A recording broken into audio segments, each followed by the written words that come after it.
Good morning, everyone. If you've been following, you know that the last mechanic that I just went up here in Alaska told me when I got a chance I should get rid of the Cadillac and gonna have major issues. And yeah, he fixed the spark plug, and here I am. A week later, and I'm having transmission problem, guys. Whew. Geez, my transmission is failing, and it's just I don't know what I'm feeling right now. It's kind of like all I know that I'm just here in Alaska, far away from home, and yeah, that's it.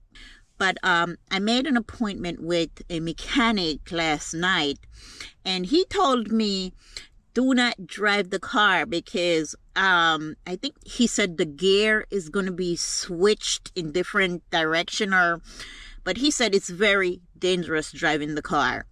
And I pulled in here in Walmart parking lot where I spend the night in Anchorage. I'm in the city. So I have an appointment at 8 a.m.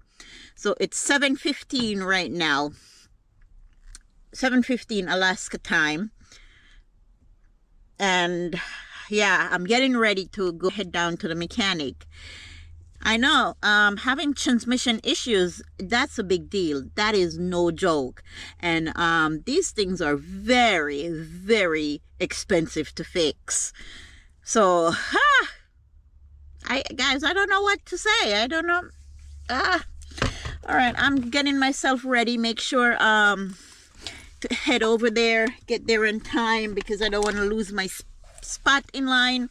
Like I said in the last video, Alaska is very crowded right now, and a lot of things are taken up by tourists. So I was trying to get a van. They've been booked out. Hotel prices are sky high.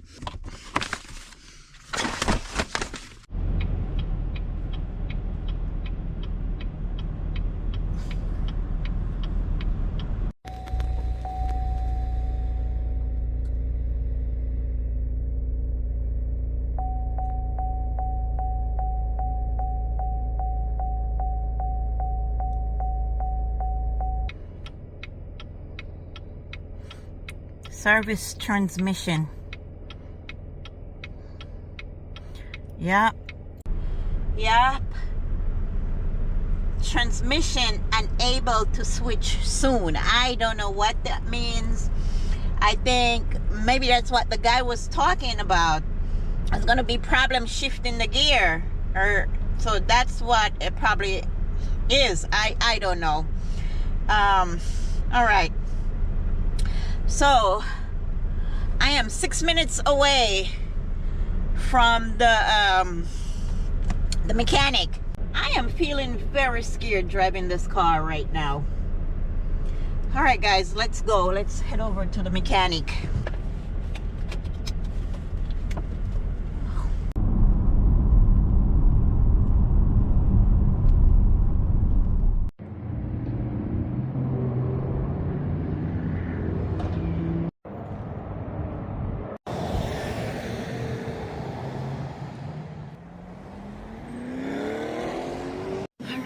It's now 8 a.m. I'm not sure how long I'm gonna have to sit here, but Starbucks is way more fun than to sit in the office up there. Yeah, I will keep you guys posted as soon as I hear something. I'm just hanging out. They called and told me everything that's wrong with the car. Guys, there's a lot going on with the vehicle, and honestly I don't even remember everything because it's a lot going on. So he said there's something with the coolant, and I need to fix that right now, and that's gonna cost me over $1,400 to fix. I was like, I just fixed that down in Texas. Like, yeah. So the transmission and there's so many things going on, he says. Like, but he's gonna work on the most urgent that I need to fix right now. And yeah, so he's doing that coolant. Soon as the car comes back, I will have the receipt, the printout of what's going on with it, and I will share it with you.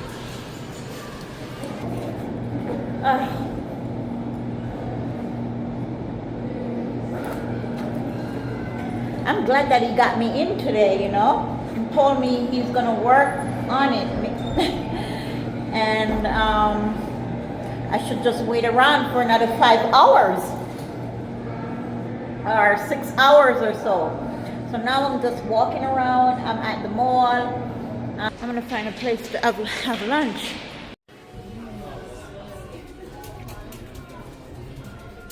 I'm having chicken quesadilla.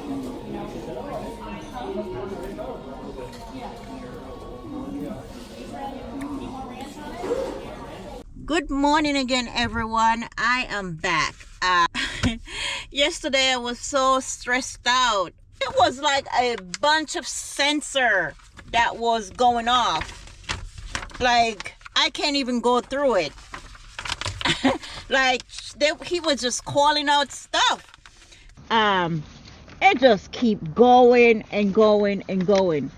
So they reset all the code. Yeah, after resetting the code, they could see the real problem that's going on.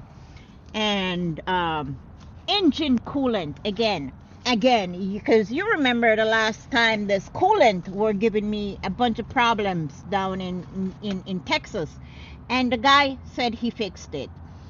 I paid $800, and I came up here again and have the same problem with the engine coolant. So he says that this is the one I need to focus on if the car is going to get overheat and there's going to be a bunch of problem, and I should take care of it ASAP. So the mechanic also said that I have a problem with the catalyst system. Catalyst system, bank 1. And yeah, so that didn't take care of. He wants $2,000 to fix that, and I don't have it.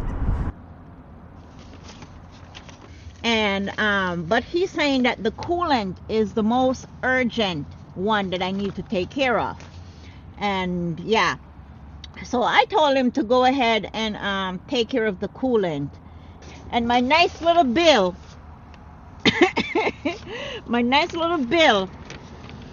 round up, see that, $1,383. And here is all the stuff that they fix right there. So yeah, the transmission light is fixed, service engine light is fixed, check engine light and transmission light, well, that's fixed. That's like $190 to fix those in itself. Scan for code, yeah, transmission code, $684 for thermostat replace. Yeah. Labor, where is labor? I saw something about labor. And labor is $874 for the labor. Yup. Yeah, but you know what, I'm happy that I get, you know, the car is able to work on and fix. So basically I've been coming out of pocket a lot lately for this car, like the repair cost and everything. And you know, this is a luxury car, and luxury cars are very expensive to repair. The parts are crazy. All right, let's check. The car is not making that loud sound again. You remember that loud sound?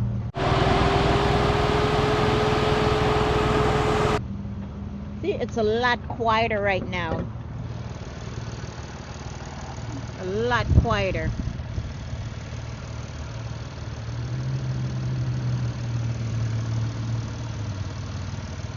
think it needs coolant.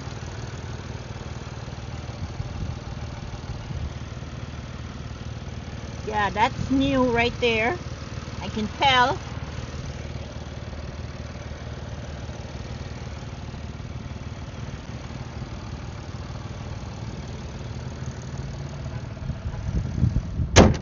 So you know what, guys? I'm very relieved that my Cadillac, you know, is up and running and the lights are all out. It's not shaking. The other mechanic fixed the shake, but it came back again.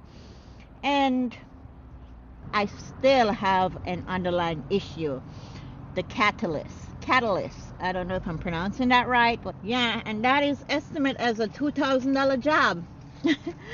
It's crazy because I am trying my best to get out of this car, but it's like a setback in every turn.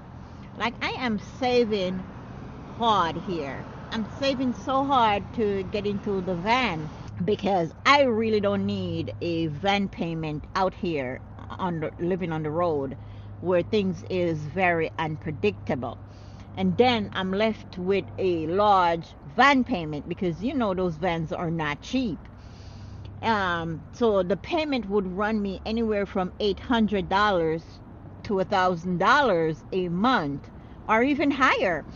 And plus insurance, gas, maintenance, and all these extras those things are not cheap.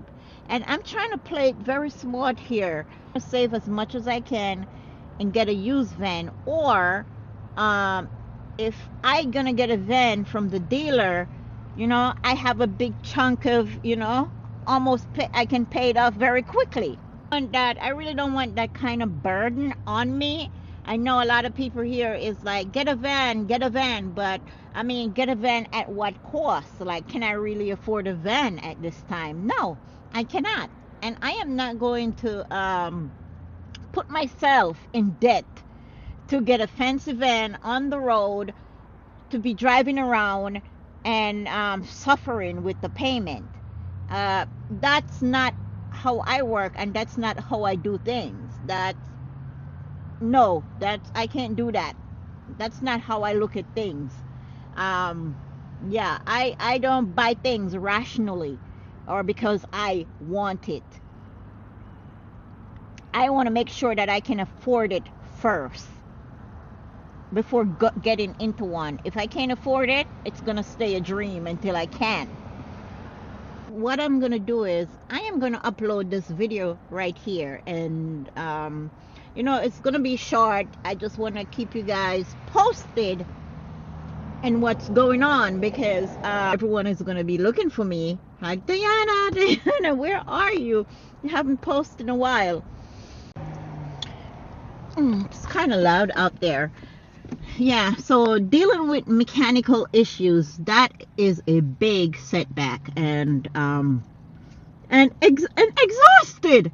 Happy that the car fixed and everything is running smoothly. Let me turn it on and show you guys. So see, it turns on nicely. Nothing came up. See, no service engine, no engine light came up. Everything is good. Only thing I have to do is set the oil change button, because they did the oil change but they didn't set the button. They just leave it as is. So you got to go in there and, you know, program for the next oil change around. Everything looked clean, the car looking good.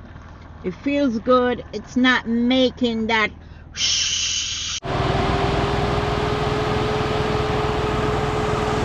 frying sound anymore. Like, it was loud before, like frying. If I was in Texas, I would take it back to that guy, because that's what the guy said he fixed, and nothing fixed. It sounds good. Hopefully, you know. it worked out. But I'm really happy that I got my my home and wheels back. Yeah, let's hit the road again. Guys, yeah, so I want to say thank you guys for watching the Raw and Real Wanderlust Diana. Goodbye. I am excited. Wow.